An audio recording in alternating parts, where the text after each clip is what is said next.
missed half the rally, so I made it for the end part here to speak to you guys. One of the things that I kind of want to bring up is what's going on when it comes to us being the silent majority. We've been known and called the silent majority for a very long time, and I think that's why we got in the situation that we're in, because we've been silent for way too long.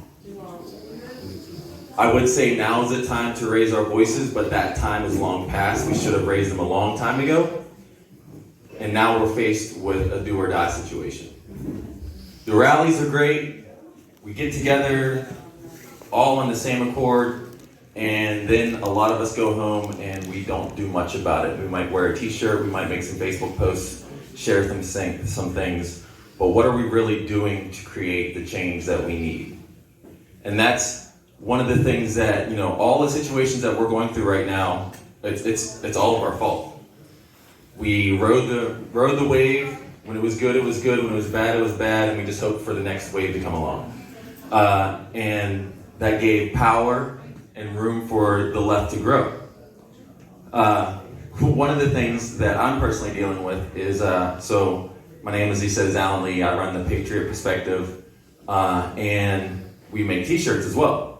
So one of the shirts that we made is all red shirt, and it says, if this shirt turns blue, please report it stolen. Hashtag stop the steal. So through, I have the site available on my website, thepatriotperspective.com, and then you can also cross-sell on different platforms. And Amazon offers a free system where you just create an account with them, you upload your designs, they do the printing, the packing, and the shipping.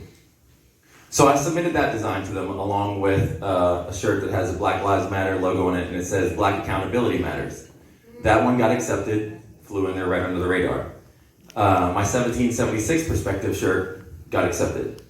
The red shirt, the Stop the Steal shirt, got banned. They sent me an email stating that it was banned and that I could reply to the email or not. So I replied to the email. They said that the reason it was banned was according to their Amazon policy 2.6, which is promotion of violence. So, and it had a clickable link there, so I automatically go to it, and I'm thinking maybe this is just a headline, and then there's maybe more details where maybe somehow my shirt could fall into one of the guidelines. So the promotion of violence guidelines have to deal with attacking or promoting the harm of another individual, their death, including sex trafficking, human trafficking, things like that. So I respond back to them with a very, I tried to be nice, email stating where in the world can you point out that this shirt promotes any type of violence. So they respond back to me that it indeed does promote violence, and then it says, were you happy with your response? No. So I gave them all negative stars. No, I would not suggest Amazon. So I wrote back to them and asked for more clarification. So they wrote back to me again, and this was all in the same evening, and they said that they would be forwarding my claim up the chain of command. So at that point I hopped on to all of my social media, tagged Amazon in everything I could, on Twitter, Instagram, Facebook, and a couple of days later I got their final determination, which said that they deemed that the decision that it promotes violence is correct, and they would no longer be replying to any claims of mine. Wow. Right. So again, silencing what we call the silent majority. So due to that, I decided to do an Amazon search, and a buddy of mine did too. If you just type in violence t-shirts, you will see shirts that say, I love violence. I promote violence. I'm a promoter of violence. If you mess with me, I'll punch you in your face. These shirts are all fine on Amazon. And that, there's Antifa stuff on there, Black Lives Matter things on there. Pretty much everything except for like a shirt with a swastika. That's a no-no for them, I guess. They don't have that on there.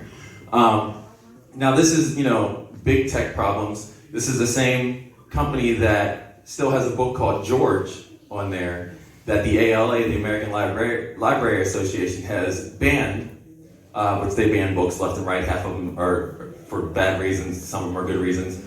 But they banned the book George because George is about a boy who, at 6 years old, realizes he's a girl and goes through the whole sex change. In the book, not only it's for children, and it doesn't just present their opinion in a childlike manner, it goes into some graphic details.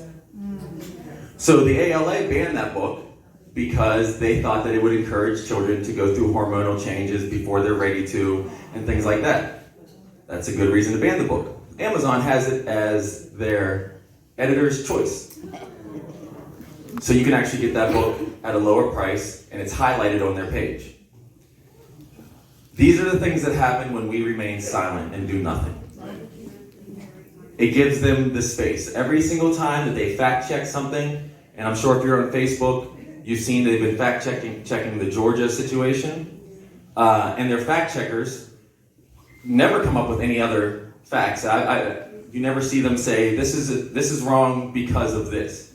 They literally just give an opinion on why they think it's wrong. And a lot of times they don't even have a good opinion for it. They just say, oh, well, that hasn't been proven, so it's wrong. What they're doing is putting the fact-checking emblem over top of your post so that it causes other people to A, not look at them, B, not believe it, and C, for those of us who are just in the run and gun social media, we see that we don't feel like clicking 3 clicks just to see what the post is. We're allowing this to happen. Now, I know Trump just a couple days ago opened up a new lawsuit against Facebook for their fact-checking. But what are we doing? We go to the rallies, we go home, we make some posts, they get fact-checked, we get blocked on Facebook. I've lost a couple accounts. I have some new ones. The only reason I'm on there is because it is a good way to get the message out because so many people are on there. Yeah. I'm also on MeWe, on Parler, on Wimkin.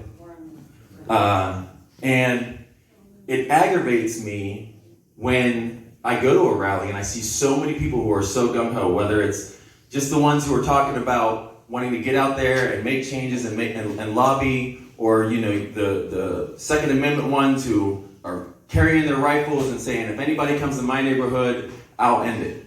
But then when there's a BLM rally in their neighborhood, there's 4 of us that show up. Mm-hmm. When the rubber meets the road, where's everyone at? I know I'm not necessarily speaking to y'all, but I'm also speaking to y'all. Because each one of us, you reach one, you teach one. And that's what it's about. But it's about action. The reason we are in this situation is because we have had no action. I grew up, my mother's standing over there. I grew up in a very strong, politically protesting abortion day and age. I'm 40 years old, so the 80s and 90s. Most of my childhood was spent in the back of a courtroom watching my mom get prosecuted for rescues and doing pro-life work.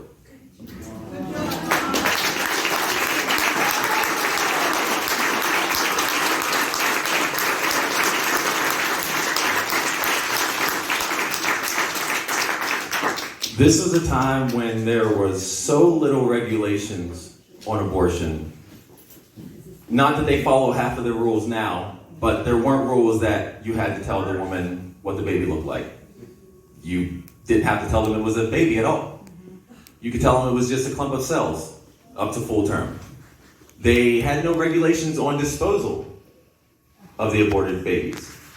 In East Liberty, the clinic that used to be there, they would just throw the bags right in the trash bin, right in the little alleyway. We would go and we'd collect the bags and give them proper burials. I believe I was, maybe 10 years old when I first held an aborted fetus? Yeah, probably younger than that.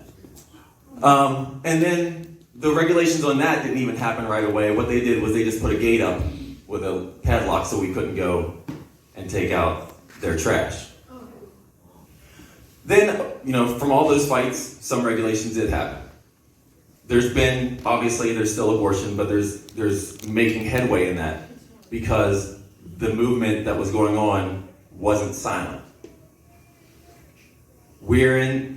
I'll keep repeating it until it sinks in, we're in this situation because we've been silent too long. We're all hoping and praying that this election goes the way that it should go. My fear is that if it doesn't, what do you do then?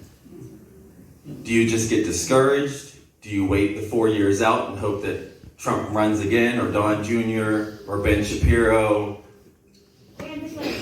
Yeah. And I see some people who are ready to continue the fight. But there's a lot of people who are kind of just throwing in the towel, saying it's hard to beat a cheater, and they're looking towards the next election.